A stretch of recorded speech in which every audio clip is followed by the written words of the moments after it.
if I did that surgery for 7 days, it's a little different because the audience is a little different. The audience is a little different. So the Anamaya kosher, or the food body, is extremely important. They're all important. But I'm spending a little time on this because we're always taught about our bodies in so many ways that are not uplifting. If you go to just in our physical reality, you're always told, wear this makeup because how you look isn't pretty enough. That's essentially the message behind it. And they don't say that in the commercials. They glamorize it. But they glamorize it so much so that you, in a subconscious level, want to look like the model on that TV screen or your cell phone screen, because they've made you look at yourself very differently.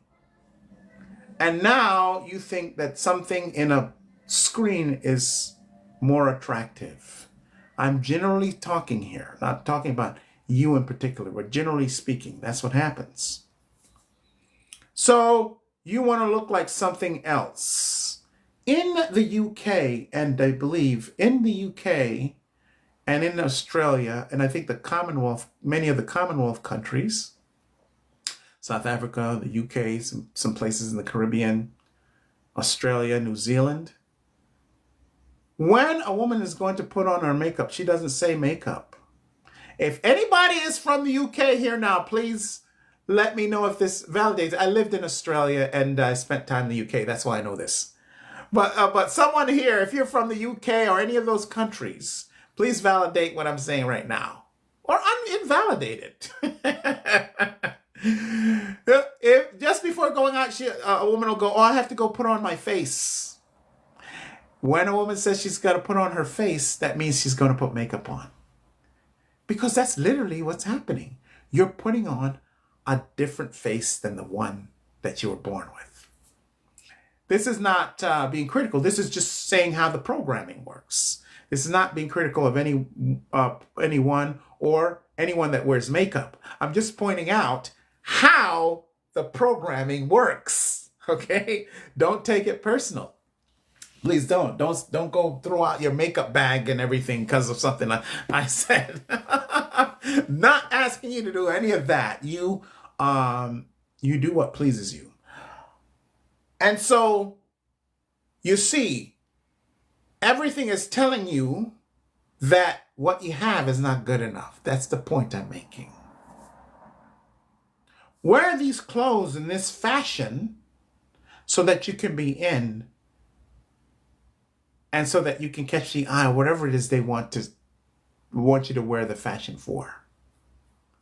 Or so you can hang, if you're younger, so that you can be a part of this crowd or that peer group.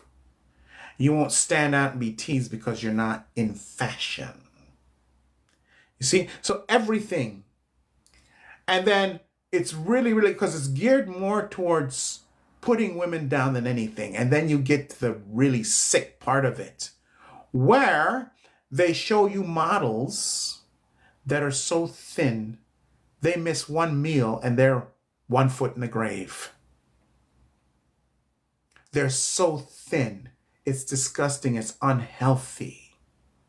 And what you don't see, because I've saw an interview with a makeup artist who I believe the makeup artist quit the business. High-end makeup artists quit because they just could not deal with what they saw. Some of these models, their breath smells like death because they're not eating anything. And they're so thin and they're bulimic and anorexic that they literally smell like death. But you can't see that when you see them dressed up. An industry that does that should be done away with. And so they're rewarded for being sick and put on a pedestal. Now, I know this is not all models, but this is the industry. And so Little girls, and I'm talking from, because this is where they target, think that that's normal. And when they don't look like that, they develop conditions because they can't live up to the thing that they saw, that they think that was planted in their heads about what beauty looks like.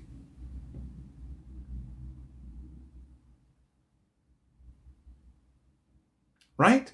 So you see how our system wants us to belittle ourselves, even for money.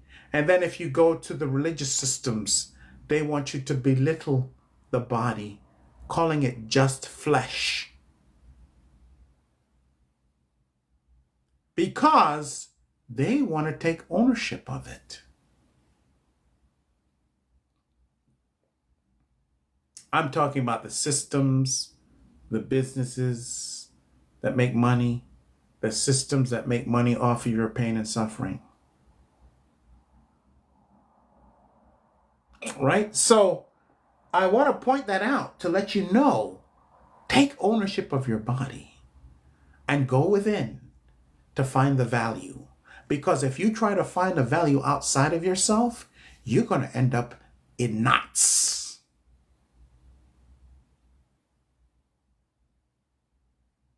And worst of all, the ones that they create for you to take in mentally. All right. So let's see. Any questions, anything? Thank you all for being here. I want to give special thanks to the subscribers as well. So that's why we have to take control of it. And that's why loving this and falling in love with this is so important. I have talked about this all the time. If you don't like what being in the body, you're not going to like the body. It's natural, right? So take care of what's going on in here. Is there a war going on in here? Are there things that were done to you that you didn't have a choice about, maybe as a kid? Go back, because it's all sitting in the subconscious mind. And the belly brain that holds on to the pain, the trauma, and everything for you is always ready to get rid of it. But it's sitting in the subconscious mind. Just go back. The subconscious mind does not know time.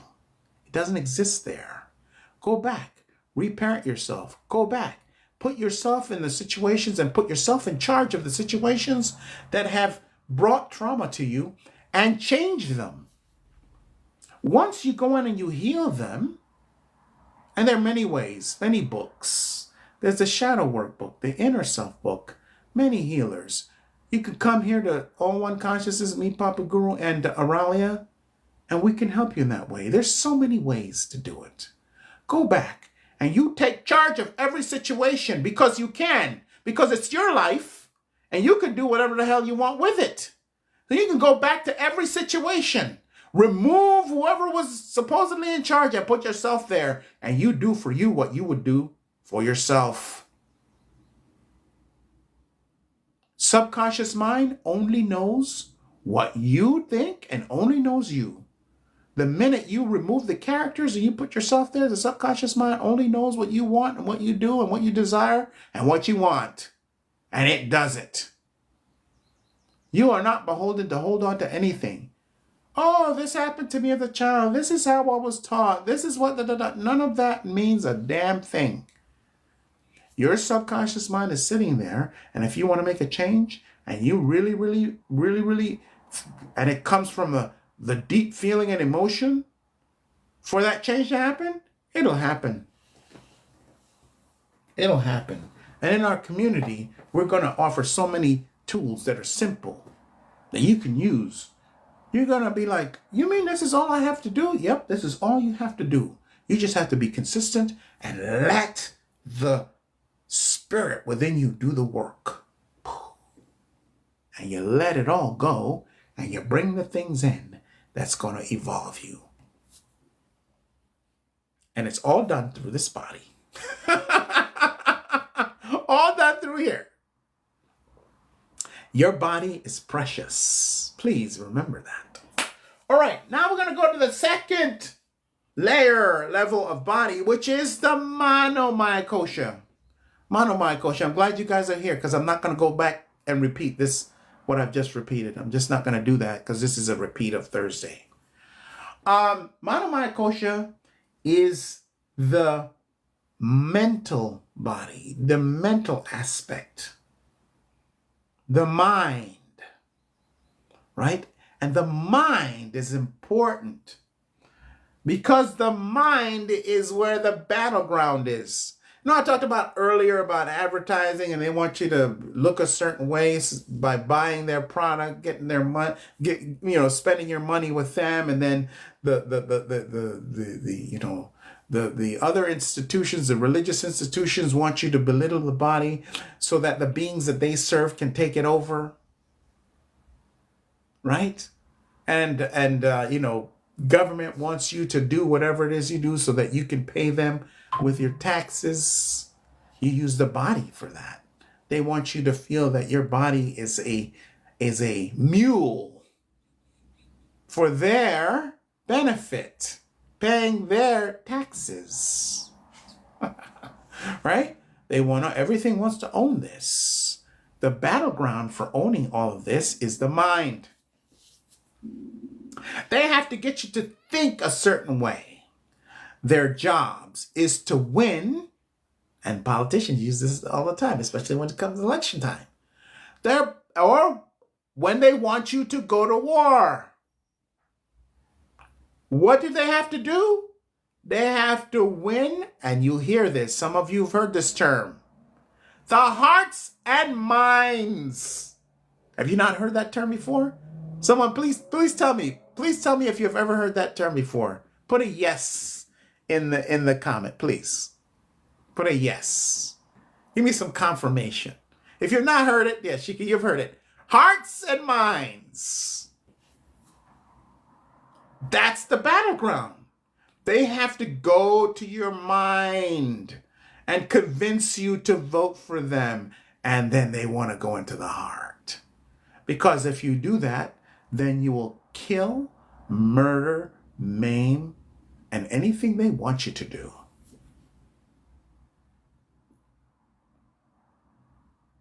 So the second layer of monomycosia, your mind, is something that you should guard. You should be, how do you do that? Number one, you must be a skeptic. You must be skeptical about everything. I want to make this clear. Skeptical. As opposed to being cynical. There are two different things. Being a skeptic says, oh, you say that? I need proof. I need to know that that's the truth. See, a skeptic is always looking for the truth. A skeptic isn't just going to accept things at face value. They want to know that it's truth. And they want to know that it's true. And that, my friend, is an extremely valuable way to be in mind. A skeptic in mind is a very, very valuable individual to this planet. Very, very valuable individual to self. Because a skeptic simply, you boil it down, wants to know the truth. You don't want to be a cynic, though. What is a cynic? A cynic is someone who, no matter what they hear, will always place the label and tag of a lie on no matter what they hear.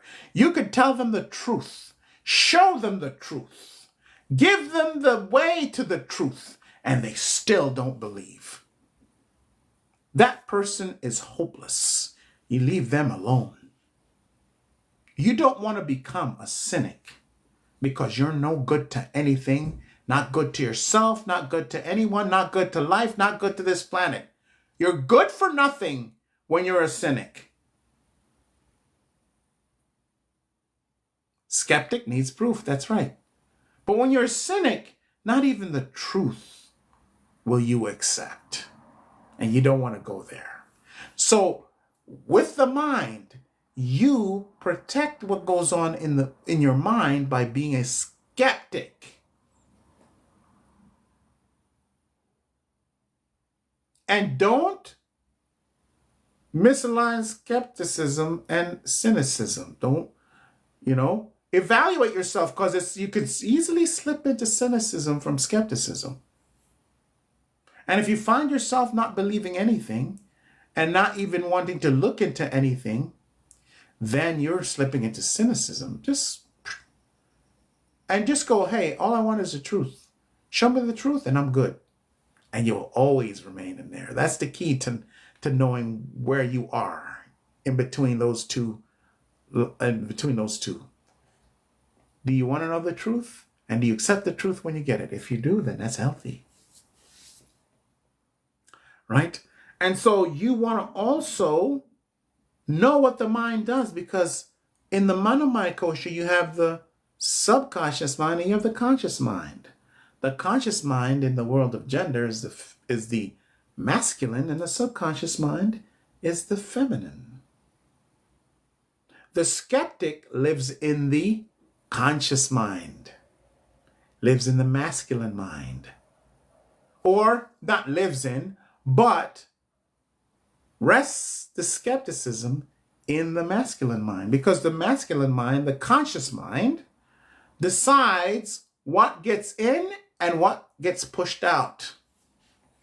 The conscious mind is the gatekeeper of the subconscious. So the first thing that anything wants to do in order to win the war over your mind is to get you to drop your guard, get you to invalidate your conscious mind.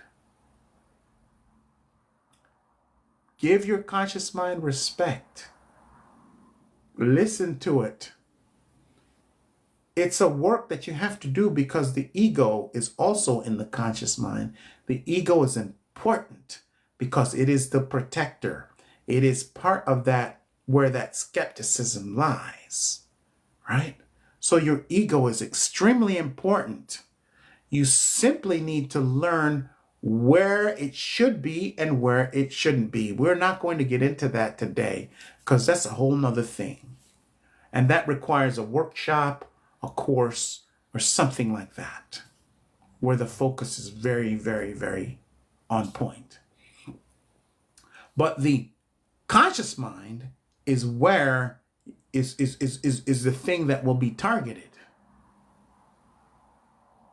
And they want you to drop your guard there. They are those who want to control your mind. People that you run into who want you to spend money with them. They want you to drop that guard so that you open the wallet for them. People who want to seduce you. They wanted you to drop that mind so that they can have their way. People who want you to approve of them. Politics, they want you to drop that guard so that you do what they tell you to do. Clergy, they want you to drop that guard because they know better, and whatever God or being they serve knows better than anything. So your mind is worthless. You just listen to us. We know better because we're connected and we're between this being and that being. And so you drop and you listen, and you end up thinking that things like a man has one less rib because he gave it so that woman could be created, completely disregarding the fact that every life that comes here comes through a womb. And even the God that told you that a woman came from the rib of a man, when he supposedly brought his son here, guess who he had to do it through? A woman. Meanwhile, he's telling you she was created from the rib of a man. You see, you believe stupidity like that. being needed the womb of a woman to bring his so-called son here.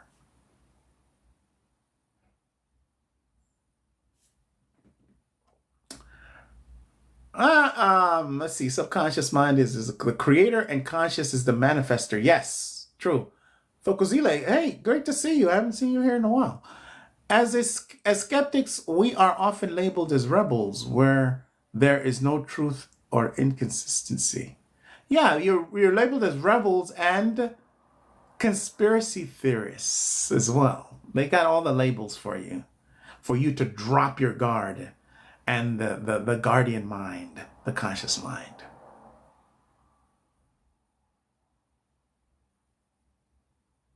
And the conscious mind is also the creator of the manifestation. The bringer of the manifestation is still, Kim Collective, is still the subconscious mind. But the one that brings it in is the conscious mind. But the one that makes it happen is still the creator mind. But they both work together. They both work together. And I know you can't really get into detail in one little sentence here on a live stream. So yeah. Right. I see. Makes perfect sense. How do I maintain my guard while also living freely? The freedom that you requires that guard to be in place. Let's look at this that way, Ben. The freedom that you want to enjoy requires that guard, because you being free also means you being sovereign, meaning you make decisions that are based on your inner game, based on your inner intelligence. And when you make decisions based on freedom, it means the systems that we're under, not the planet, the systems that we're under do not want you to be free. Because when you're free, the decisions that you make will eventually dissolve them. You see? The decisions that you make will eventually dissolve them. So those decisions are going to be made from the viewpoint and within the mind. So you want to be in full control of your mind. And so in order to do that, you must gatekeep the mind. You must gatekeep the mind, because there's always something trying to come in to take it over. Right? And so the gatekeeper, the conscious mind, isn't interested in keeping you in the control of others. As a matter of fact, it wants to do the opposite. It wants to keep you free. But it is your servant. And so if you don't want to be kept free, it can't do anything about it. It must give you what you want.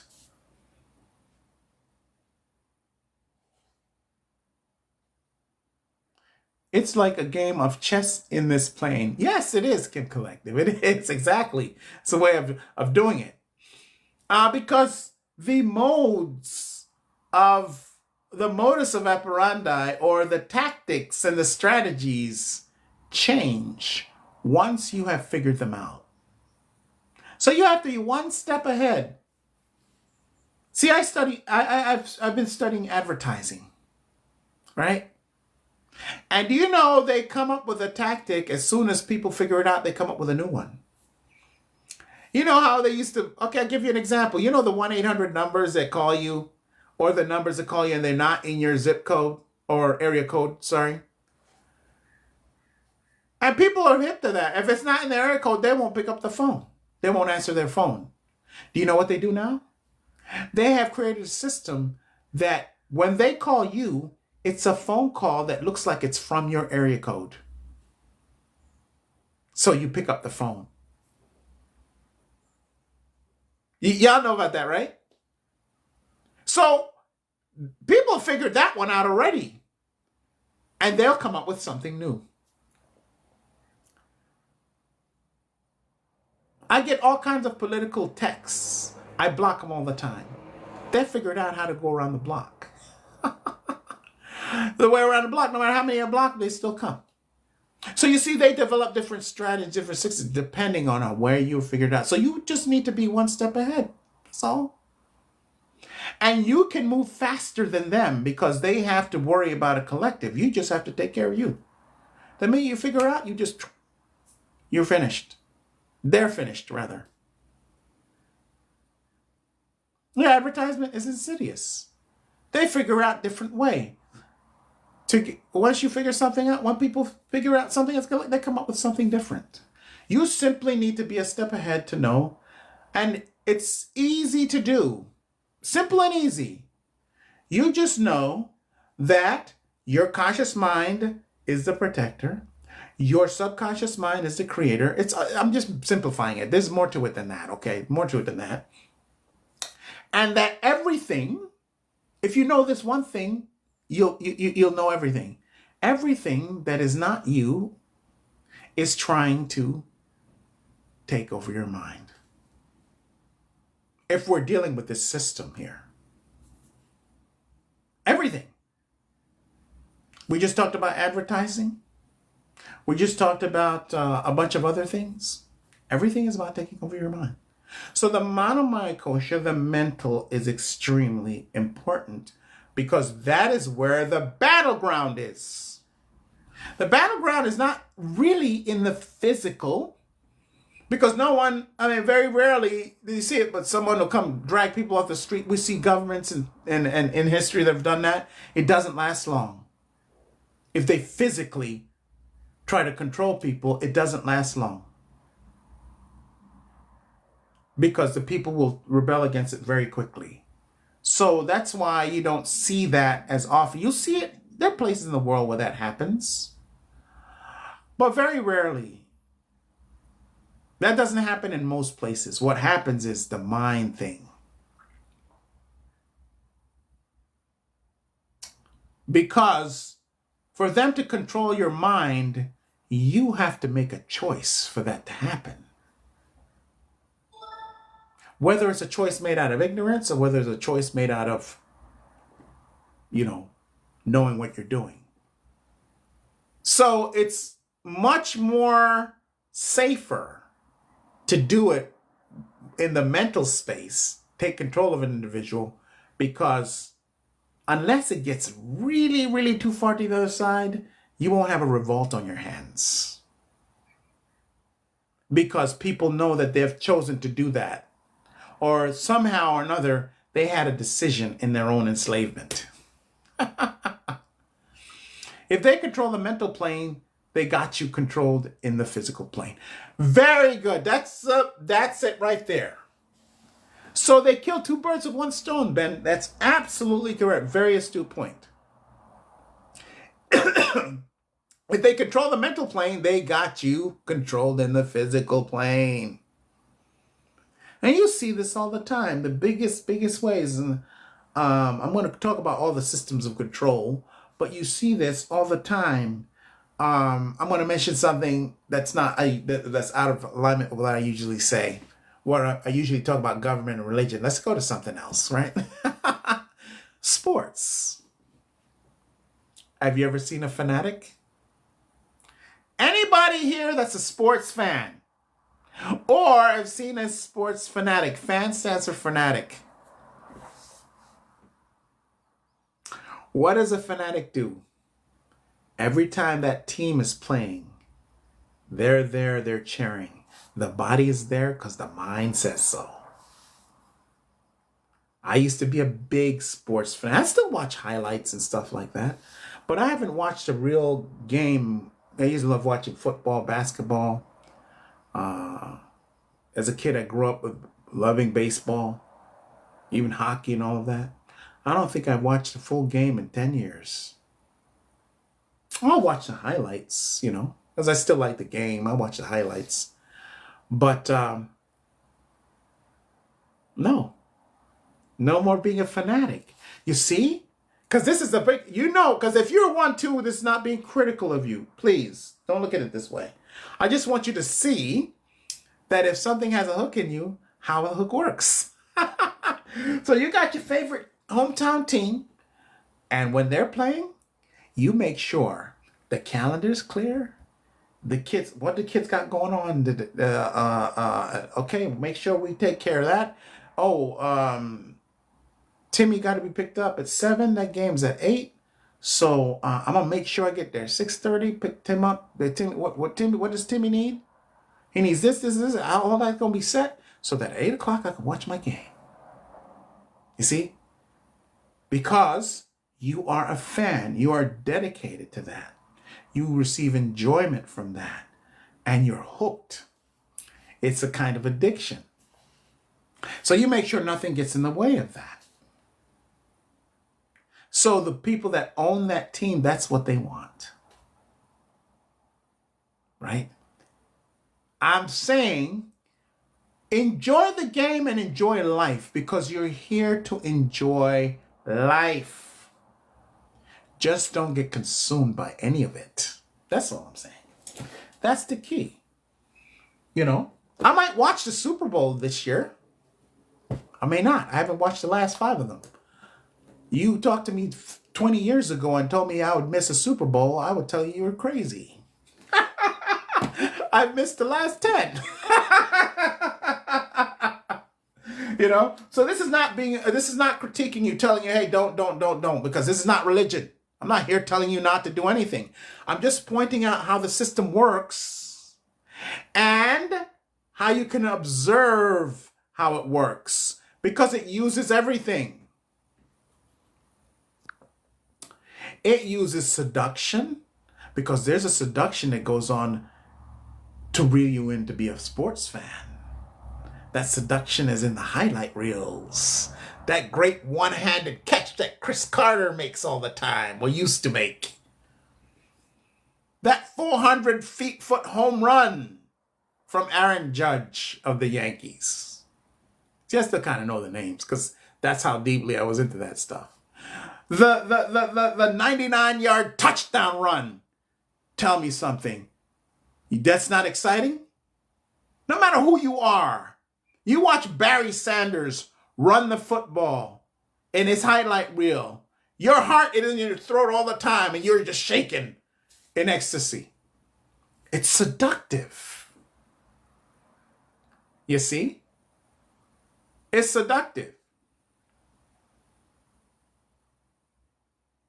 So that's how the system gets you.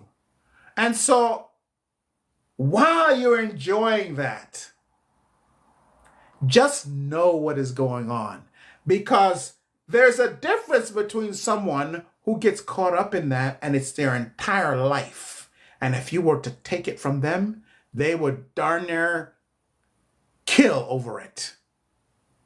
Over the person watching and having the same enjoyment, but then afterwards knows to pull away and not be consumed by it.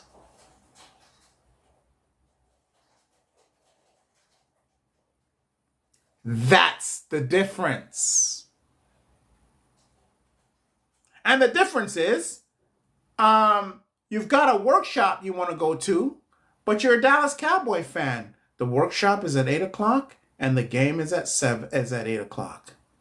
And you know that workshop is going to be a great benefit to you. You don't miss the workshop. The game takes the background. And maybe you watch the highlights later. But you're not going to sit there and miss a workshop that you know you need because the game's on. You see, that's the difference. You see? Both? See, the person who goes, this is my life. Dallas, I never miss a game. I never miss the preview show. And I never miss the highlight show. And I never miss the post-game show.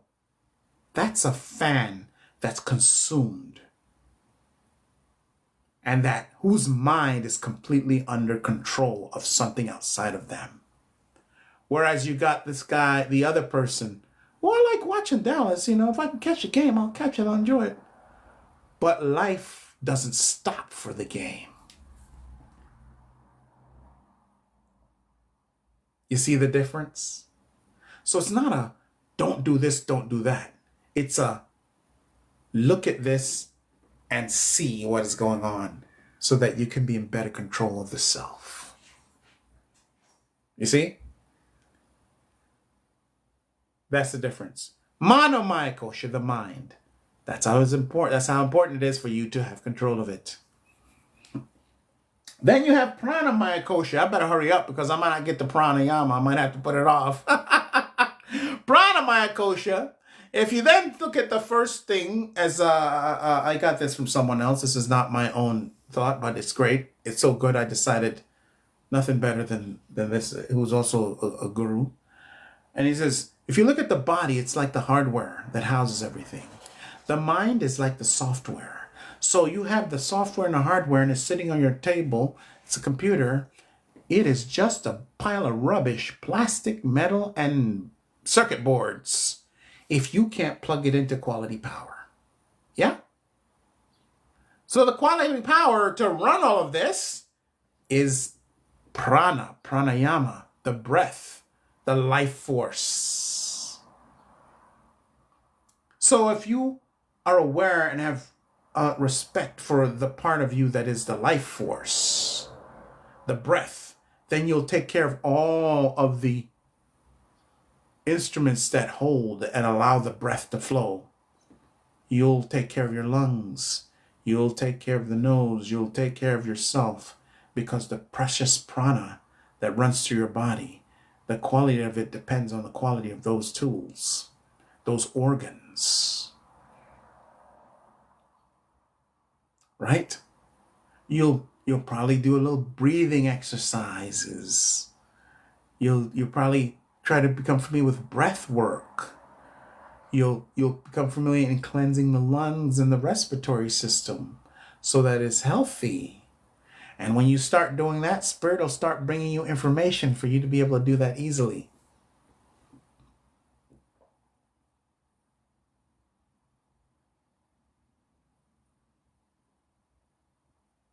Right? So prana, I'm not going to spend much time because today is prana day. So prana is the power that makes all this possible. Respiratory. The prana is your own spirit giving you energy because it's involuntary. How do we breathe? It's sitting in the subconscious mind. But what decides that we just stop breathing? And, we know how it starts, but then how does the breath work? How does it work? You just do it. You don't even have to think about it because your spirit is doing all of that. Respiratory. The word spirit is in it. Spirit is your life force. Right? Spirit is your life force. Let's get to the fourth level, Vijnanamaya kosha. Vijnanamaya kosha.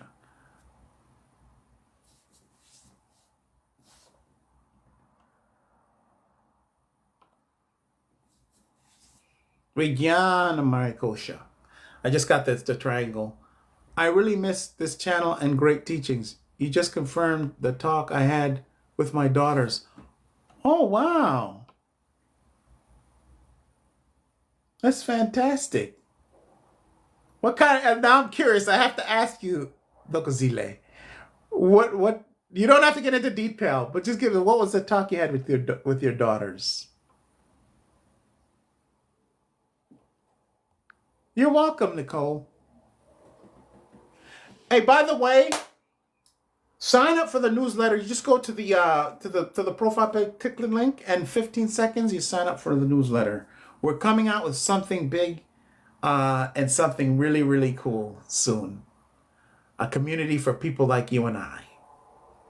I'll leave it at that. So sign up for it. Or you can DM me with your name. If it's easier, DM me with your name and your email. I need name and email. And we can do that. And we can do that. If you're interested in spiritual coaching, you can go to the profile and just drop us an email and we can set something up as well.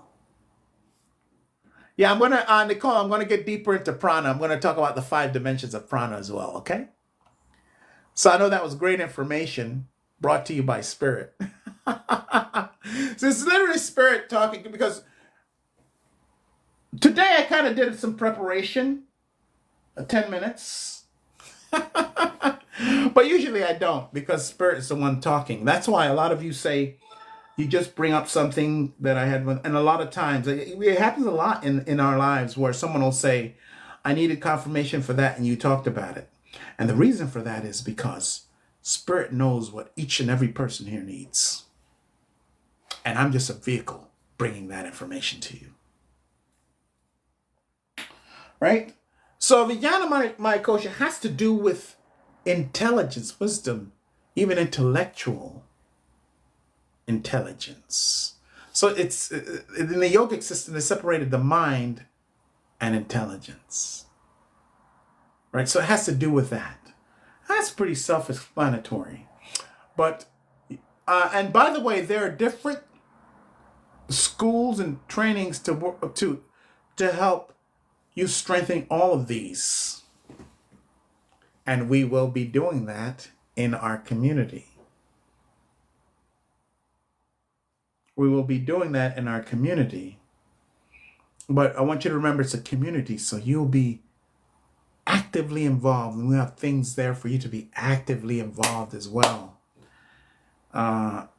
Because we're not going to rely on just me bringing information. We're going to be sharing information with each other. So that has to do, the Vijnana Maya Kosha has to do with the knowledge and the wisdom and intelligence. And that particular kosha needs you to be completely spiritually, have a spiritual connection is not the right word, because you're never disconnected from yourself. There are filters there that give you the illusion of separation, but you're never really disconnected from yourself. So what I'd rather say is the relationship that you have with your true self, your higher self, your inner child, and your ancestry, your bloodline, are important for that particular kosha. It's not about reading all the books and getting all the information. Yes, that's it. That is important, because what you do to learn and the information you actively put in your head by reading and researching is important, because it expands the canvas of your knowledge. And when the canvas of your knowledge is expanded, Spirit can work with you better. Because Spirit can only work with you based on the knowledge and wisdom that you possess within yourself. Your spirit is limited by that. So that's important. But the relationship you have between those three, spirit, ancestors, inner child, that kosha is expanded by that relationship that you have with yourself. Those aspects of yourself. And you will be talking, and things will come out of your mouth just like that. Most of what I've been saying today, I didn't even know I was going to say, because I don't have an outline. It's not like I have like a course where I have an outline. I know, still a lot there, but outline. I don't have an outline. This is all coming from Spirit. So when you have that relationship, and we'll get deep into that, and there'll be courses and workshops to assist with that, which you can't do on a place like this. This is why that private community is needed, so that we can make our own schedule, and then it's available. And then the community is open 24/7, and things are available. Announcements can be made, so you can set schedules and things like that. Right? So that's it. That's what I'm going to spend on Vijnana Maya Kosha. And then the next one is, the fifth one is Ananda Maya Kosha. Ananda Maya Kosha, no one really knows what it is. No one really knows what it is, but it exists. And when we get to the point where we have refined ourselves primarily through the relationship we have with ourselves, our ancestors, and our inner child,